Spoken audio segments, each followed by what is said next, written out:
ഒരു പായ്ക്കപ്പൽ ഒരു കുഞ്ഞു ദ്വീപിലേക്ക് എത്തി. ഒരു ദിവസത്തെ ഹോൾട്ടാണ്. അപ്പോൾ അതിനുള്ളിൽ ഒരു ബിഷപ്പ് ഉണ്ടായിരുന്നു. ബിഷപ്പ് അങ്ങനെ തീരത്തോട് നടക്കാനിറങ്ങിയപ്പോൾ 3 മുക്കുവർ ഓടി വന്നു പിതാവിൻ്റെ കൈമുത്തി. എന്നിട്ട് പറഞ്ഞു, ഞങ്ങൾ പാരമ്പര്യമായിട്ട് ക്രിസ്ത്യാനികളാണ്. പിതാവിന് സന്തോഷമായി. ഇത് പറഞ്ഞെങ്കിൽ പ്രാർത്ഥനയൊക്കെ അറിയാമോ? സ്വർഗസ്ഥനായ പിതാവിൻ്റെ പ്രാർത്ഥന അറിയാം. അവർ പറഞ്ഞ് കേട്ടിട്ട് പോലുമില്ല. അപ്പോൾ പിന്നെ നിങ്ങളെന്താ പ്രാർത്ഥിക്കുന്നത്? അവർ പറഞ്ഞു, ഞങ്ങൾ കൈ ഉയർത്തി കണ്ണുകൾ സ്വർഗത്തിലേക്ക് ഉയർത്തിയിട്ട് ഇങ്ങനെ പറയും, ഞങ്ങൾ 3 നിങ്ങൾ 3 ഞങ്ങളെ കാത്തോളണേ.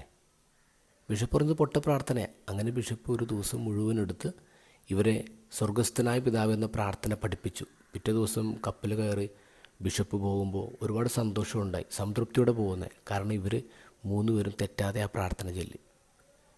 കുറച്ച് വർഷങ്ങൾക്ക് ശേഷം വീണ്ടും അതേ കപ്പൽ വരുന്നു. അതിനകത്ത് മെത്രാനുണ്ടായിരുന്നു. അപ്പോൾ അദ്ദേഹത്തിന് ദൂരെ നിന്ന് ഈ കുഞ്ഞു ദ്വീപ് കാണാം ദൂരത്ത്. അപ്പോൾ ഓർമ്മകളുണ്ടായി. 3 മുക്കുവരെ കുറിച്ച് ഓർത്തു. ആ സമയത്ത് ഒരു ചെറിയ വട്ടം ഇങ്ങനെ വെള്ളത്തിലൂടെ വരുന്നു. നോക്കുമ്പോഴെന്താ, 3 മുക്കുവരി ഇങ്ങനെ വെള്ളത്തിലൂടെ നടന്നു വരിക, തിരക്ക് പിടിച്ച് നടന്നു വരിക.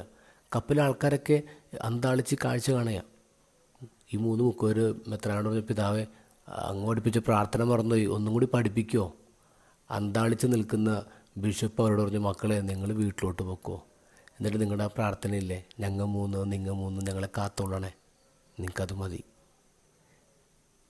ഓരോ ദിവസവും പുതിയ പുതിയ അച്ചടിച്ച പ്രാർത്ഥനകൾ കൊണ്ട് ഇങ്ങനെ നമ്മുടെ സഭ നിറഞ്ഞുകൊണ്ടിരിക്കുക. ഇങ്ങനെ പുതിയ പുതിയ പ്രാർത്ഥനകൾ നമ്മുടെ കുടുംബ പ്രാർത്ഥനയെ പോലും ഒരുപാട് ഭാരപ്പെടുത്തുന്നുണ്ട്.